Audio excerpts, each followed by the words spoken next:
ইতিহাসে প্রথমবার 50 ফুট টাওয়ারের ওপর 13টা লাউড স্পিকার বসিয়ে সকাল সন্ধ্যা চলছে হনুমান চল্লিশা, গীতা পাঠ, সনাতন ধর্মের ধর্মীয় প্রবচন। শুনুন।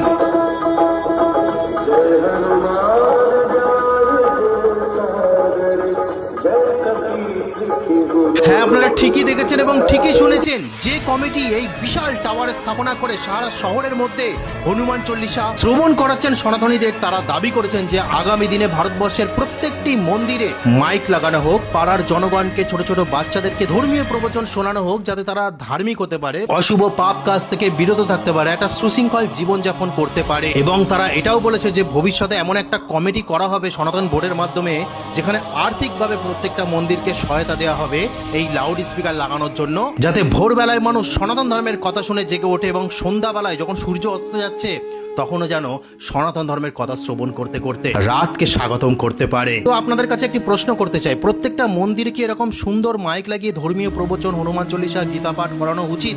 হ্যাঁ কি না সেটা আপনারা কমেন্ট বক্সে অবশ্যই জানাবেন। তো আজকে বলার ছিল।